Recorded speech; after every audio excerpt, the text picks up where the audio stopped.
welder, 3-in-1. The model is 210 Di. This does MIG, TIG, arc. Pretty cool machine. Just got it. Right now I have it set up for MIG. Can also do the wire gun for aluminum. See, spool gun or standard. There is a wire feed button, which is the top. The bottom one is the gas button to regulate the nozzle. Little quick guide.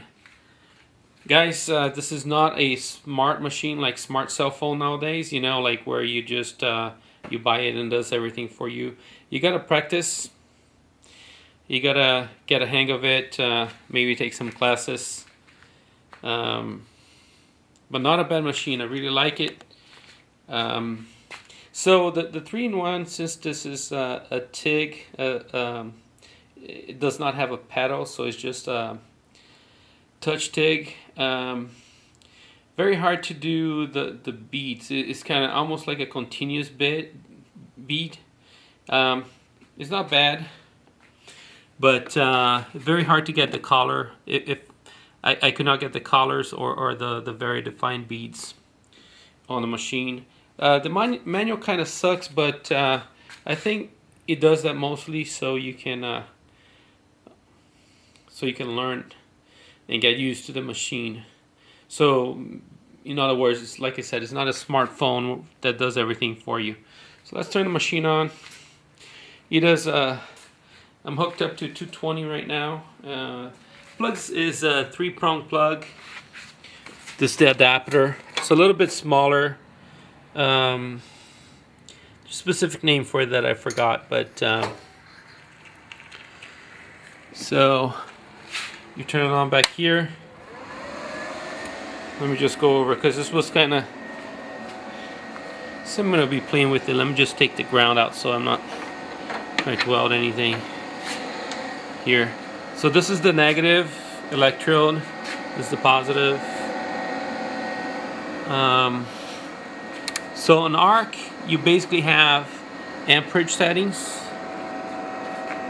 So you can set the amperage, and this is the arc force, okay? And then you go from 0 to 99, and amperage goes from 10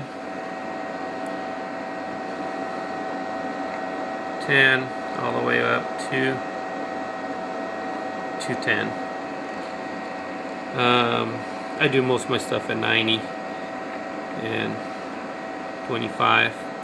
And then TIG, if you are 2T, that means like when you press the button, it stays on. And 4T, which is set up right now, as soon as you press the button once, it will start. Press the button again to stop. On 2T, you can control the downslope. This is the downslope switch. And so you would turn off in 2 seconds. You just hold the TIG torch there until it ends. And this is the amperage, which goes from 10 to 210. And then finally the MIG, where you have wire speed, which is 590. Lowest is 59. And this is just the voltage, okay?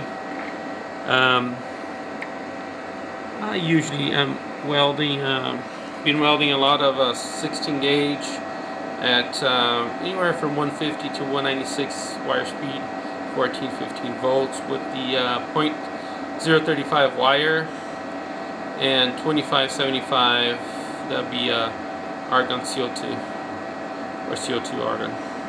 You also have 2 smart settings. So CO2 only for MIG, then .03 wire or .035, and 7525 you have .03 wire or .035. Pretty fairly small machine. I came from the Harbor Freight 90 amp, so it's a little bit bigger. Of course, a lot heavier, or should I say just heavier. So I think this is only in Arizona you can purchase that. I was not too happy when I learned that it's a 3-year warranty, but you cannot just take back like Harbor Freight. It's got to be a reason. They can exchange for you, they can fix it, but it's a limited warranty.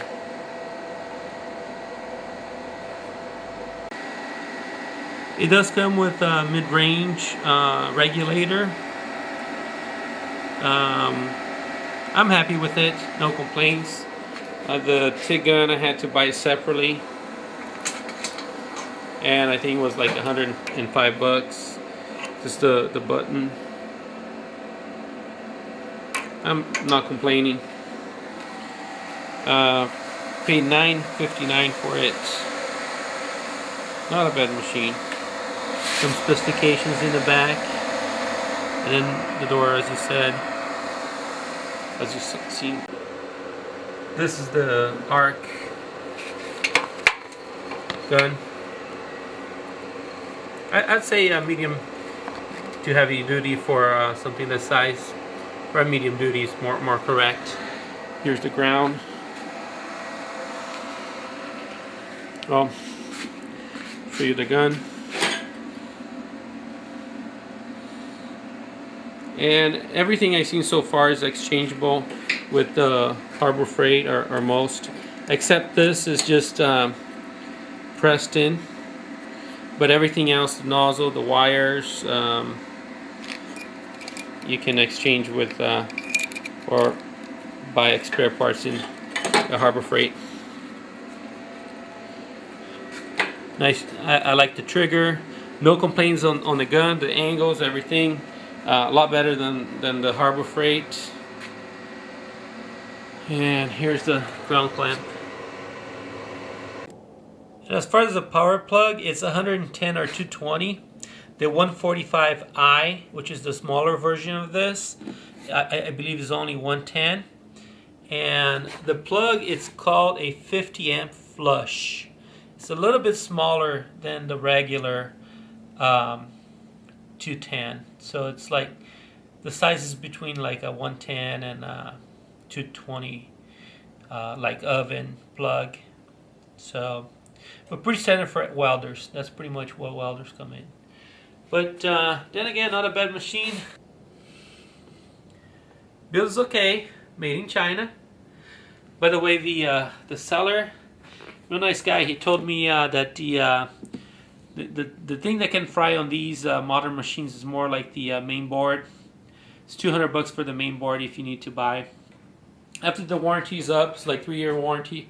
After the warranty's up, I'm just going to buy a board and just store it home. But overall, for the hobbyists like me, you can do some medium duty stuff.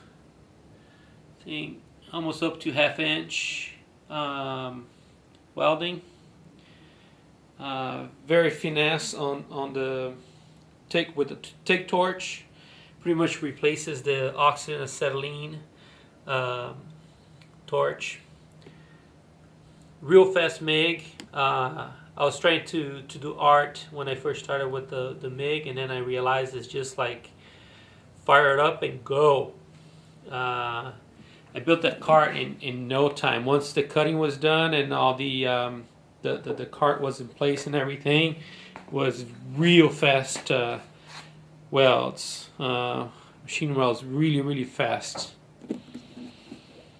And the settings that you saw when you open the door there is just for the fast settings, not for artistic. If you're gonna take your time and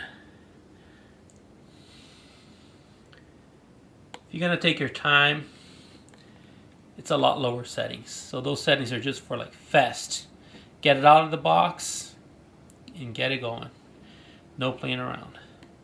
Here's the Coreone welding.